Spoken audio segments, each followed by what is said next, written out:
안녕하십니까. 108자제어 공부하겠습니다. 오늘은 61번째 108자제어부터 시작하겠습니다.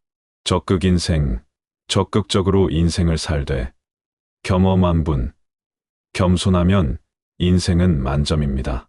자아유대, 자기중심적인 마음이 클수록 불안유다, 불안도 그만큼 커집니다. 적극적인 인생을 살면서도 마음은 항상 낮게, 그것이 평안한 인생의 지혜입니다. 구독자 여러분, 적극적으로 인생을 사는 것은 분명 소중한 태도입니다. 그러나 그 적극성 위에 겸손이 더해지면 그 삶은 만점이 됩니다. 적극 인생, 겸손 만점. 한 줄의 말 속에 인생의 균형이 담겨 있습니다.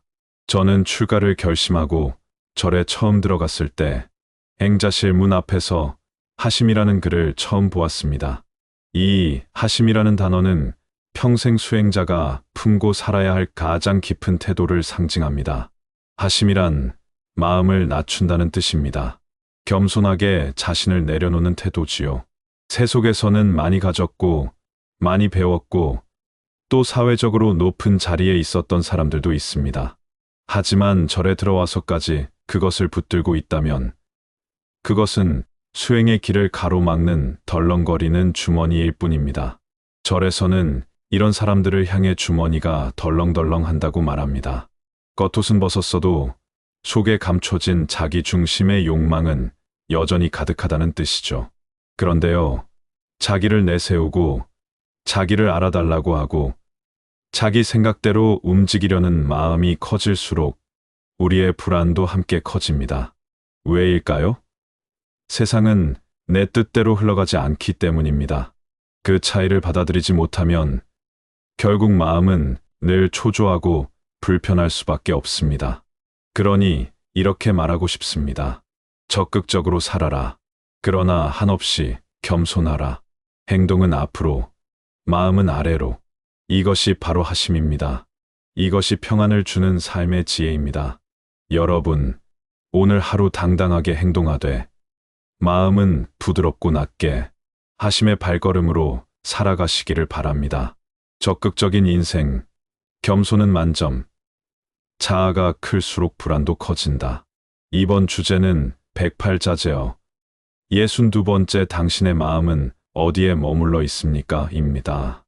부처님의 가르침 속에서 도의 마음을 두는 삶의 참된 가치와 그 위엄을 강조하는 흐름으로 구성하였습니다.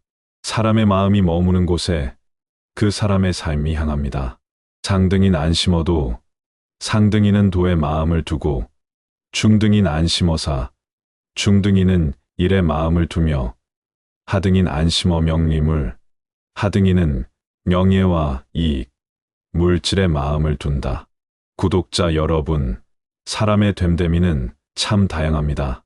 10,000명이 있으면 10,000가지 마음자리가 있습니다. 하지만 큰 줄기로 나누자면 이렇게 3가지 부류로 나눌 수 있다고 옛 스승들은 가르쳤습니다. 상등인, 곧 상급인은 마음을 진리와 수행에 두는 사람입니다.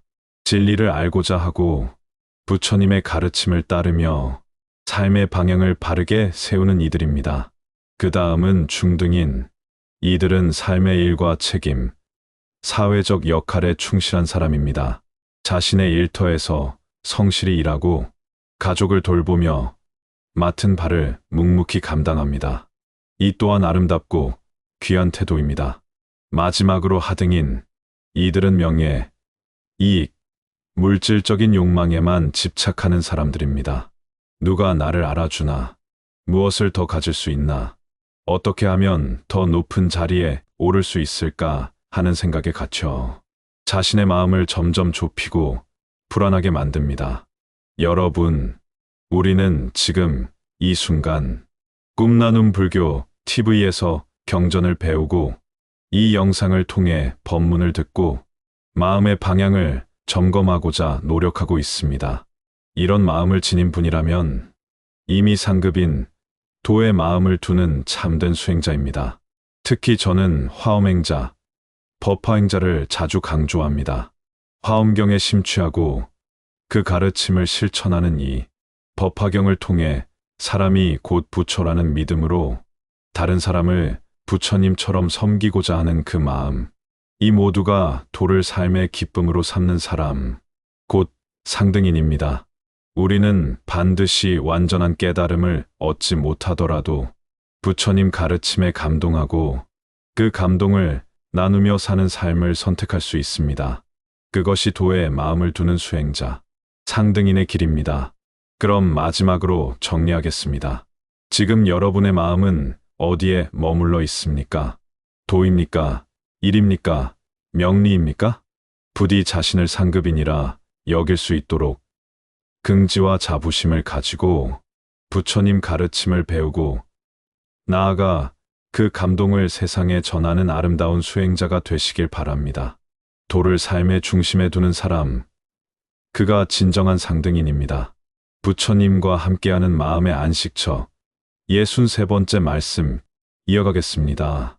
구독자 여러분, 오늘 우리가 나눌 말씀은 아주 단순하면서도 삶의 본질을 꿰뚫는 가르침입니다. 너시와 내 신분지인, 너는 어떤 신분의 사람인가? 즉은계주 내 신분지사. 그러면 그 신분에 맞는 일을 해야 한다. 너무도 당연하게 들릴지 모르겠습니다. 하지만 우리는 얼마나 자주 이 단순한 진리를 잊고 사는지요.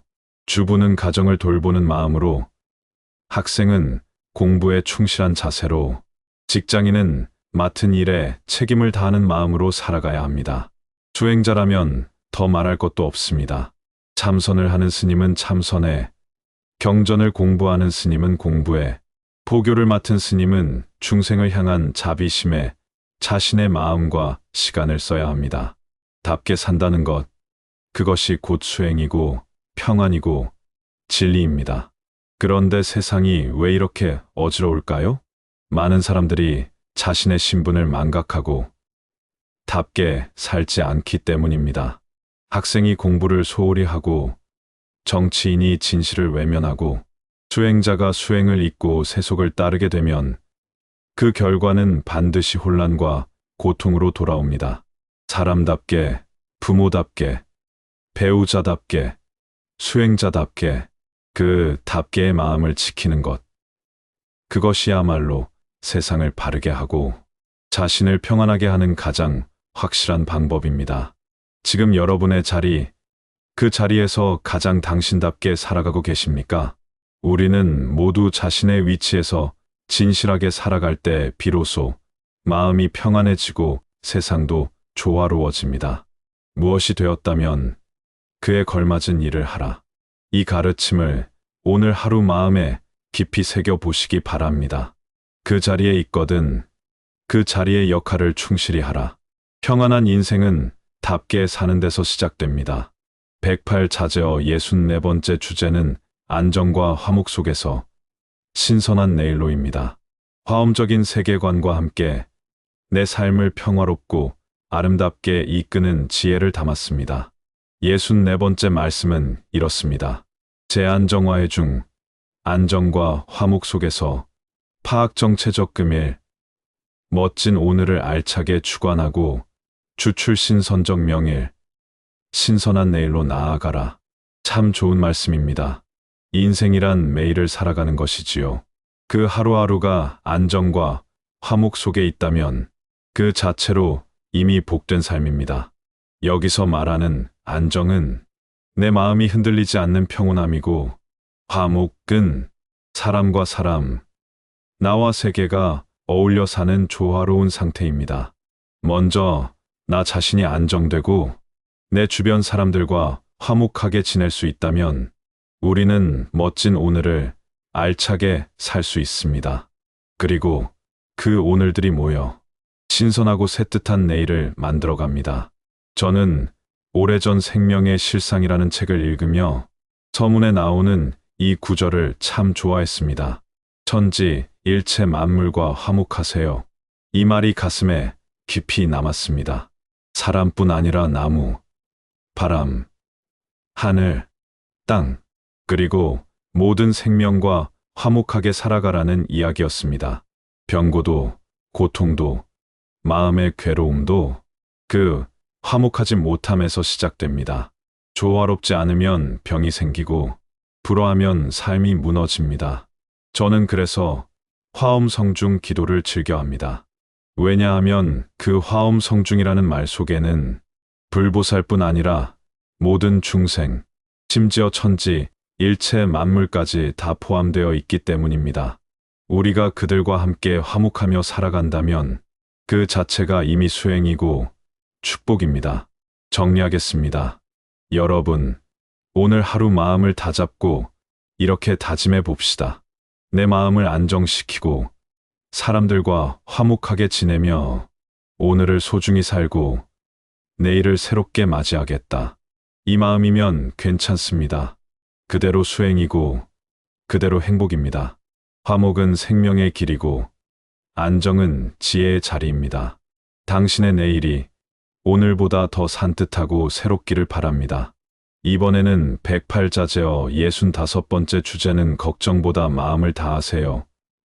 즉 걱정 대신 정성을 기울이는 삶의 자세에 대한 이야기입니다. 담심, 시다여 적절마, 용심, 시안전적 동력, 걱정은 쓸데없는 구박이요. 심혈을 기울이는 것은 안전의 힘이 된다. 참 간단하지만 우리 인생을 바꾸는 놀라운 통찰입니다. 걱정은 뭐라 할까요? 마음의 낭비입니다. 이미 일어난 일, 아직 오지 않은 일, 내가 어쩔 수 없는 일에 대해 계속 마음을 쓰는 것, 그건 결국 자기 자신을 괴롭히는 일입니다. 정말 그런 적 없으셨나요? 한참 걱정하고 나서 돌아보면 괜히 그랬다. 걱정한다고 바뀐 것도 없는데 이런 후회가 밀려오죠. 그렇다면 걱정 대신 무엇을 해야 할까요? 바로 심혈을 기울이는 것, 즉 마음을 다하는 일입니다. 지금 내가 할 수 있는 일에 마음을 다하고 최선을 다하고 성의를 다하면 그것이 바로 안전을 지키는 힘이 됩니다. 불안할수록 걱정하지 말고 더 정성스럽게 준비하십시오. 혼란스러울수록 두려워 말고 더 차분하게 마음을 기울이십시오. 불교에서는 이것을 정진이라 합니다. 걱정보다 정진, 불안보다는 자비와 집중. 이것이 수행자의 길이며 평안한 인생을 만드는 지혜입니다. 이제부터 이렇게 마음속에 새겨봅시다. 걱정은 하지 않겠습니다. 대신 성의를 다하겠습니다. 그 마음이 당신의 내일을 더욱 안전하게 만들 것입니다. 걱정은 당신을 괴롭히고 정성은 당신을 지켜줍니다. 다음은 평안한 인생 108자제어 66번째 주제는 보시의 우물을 파십시오. 보시와 부유함에 참된 관계를 비유적으로 풀어낸 이야기입니다. 오늘 우리가 함께 새길 가르침은 다음과 같습니다. 재부여류수, 보시여 알정 정유심, 수유다 보시적유다, 재부주규대. 부유함은 흘러가는 물과 같고 보시는 우물을 파는 것과 같다. 우물이 깊을수록 물은 많고 보시는 많이 할수록 더 부유하여진다. 이 말씀은 참으로 아름답고 지혜롭습니다. 부유함, 곧 재물과 복이라는 것은 그저 쌓아두는 것이 아니라 흘러야 하는 것입니다. 강물처럼, 시냇물처럼 주변을 적시고 이롭게 하며 흐를 때 더 맑아지는 것입니다. 그리고 그 흐름을 만드는 것이 바로 보시입니다. 보시는 무엇입니까? 내가 가진 것을 조금이라도 기꺼이 나누는 마음입니다. 말 한마디를, 눈빛 하나를, 물 한 컵을, 혹은 재물과 시간을, 그것을 나눌 때 그 마음은 우물을 파는 것과 같습니다. 우물을 파면 어떻게 되죠? 처음에는 마른 땅이지만 계속 파다 보면 깊은 곳에서 맑은 샘물이 솟아납니다. 그 우물이 깊어질수록 오는 이마다, 가는 이마다 그 물로 갈증을 해소할 수 있듯이 보시의 마음도 깊어질수록 그 사람에게서 복이 흘러나옵니다. 많이 줄수록 많이 가진다. 이것이 세속적 논리를 넘어선 불교의 법칙입니다. 복은 쌓는 것이 아니라 흘려보낼 때 늘어납니다. 이 얼마나 놀라운 진리입니까? 말씀 정리하겠습니다. 여러분, 오늘 하루 이 마음을 되새겨 보시기 바랍니다. 나는 오늘 보시의 우물을 한 자라도 더 파겠습니다. 흘러야 할 것을 나누고 그로 인해 더 깊어지겠습니다. 그 보시의 마음이 당신을 더 깊고 넉넉한 사람으로 이끌 것입니다. 우물을 깊이 파면 물은 자연히 고이듯 보시를 깊이 하면 복은 저절로 차오릅니다. 복은 흘려야 불어납니다. 오늘 마지막으로 평안한 인생 67번째 주제는 만반의 준비, 최악의 대비, 예측 불가능한 시대를 살아가는 우리 모두에게 꼭 필요한 삶의 자세를 담고 있습니다. 67번째 나눌 말씀은 이렇습니다. 면대 생활, 유유 최후적 준비, 최괴적 타산, 생활을 함에 있어서 항상 만반의 준비와 최악의 결과에 대한 대비를 하라. 요즘 같은 시대에 이 말씀이 참으로 깊이 와닿습니다.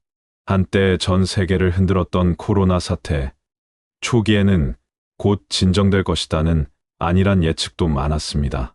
하지만 결국 최악의 상황에 대한 준비, 부족이 혼란과 고통을 키웠습니다. 이는 단지 국가나 사회의 문제만이 아닙니다. 우리 개개인의 삶에서도 똑같이 적용됩니다. 생활 속에서 항상 두 가지를 함께 지녀야 합니다. 일 하나는 만반의 준비, 지금 내가 할 수 있는 모든 정성과 계획을 다하는 것. 이 다른 하나는 최악의 대비, 가장 힘든 상황까지도 마음으로 품고 받아들일 준비를 하는 것. 이 두 가지가 함께 있을 때 삶은 더욱 단단해지고 예상치 못한 고난 앞에서도 흔들리지 않습니다. 불교에서는 이것을 무상을 아는 지혜라고도 합니다. 모든 것은 변하고 어떤 것도 영원하지 않기 때문에 지금 이 순간 내가 할 수 있는 모든 것을 다하고 결과는 담담하게 받아들일 준비를 하는 것. 그것이 바로 지혜로운 삶의 태도입니다. 지도자라면, 책임자라면 더욱 그러한 마음가짐이 필요합니다. 한 사람의 이익을 넘어서 모두의 안녕을 위한 준비와 최악에 대한 책임이 있는 대비가 있어야 합니다. 그것이 바로 큰 소임을 맡은 자의 도리입니다. 오늘 말씀 정리하겠습니다. 꼭 마음속에 새겨보시기 바랍니다. 나는 항상 최선의 준비를 다하고 최악의 상황까지도 준비하겠습니다. 이런 마음이면 불안하지 않고 어떤 일이 닥쳐와도 부처님처럼 흔들림이 없을 것입니다. 준비는 평안을 낳고 대비는 자유를 지킵니다. 오늘도 단단한 삶의 준비로 당신의 하루가 평안하기를 바랍니다. 꿈나눔 소참법문. 다음 시간에는 68번째 자제어로 찾아뵙겠습니다. 성불하십시오. 나무 아미타불 관세음보살.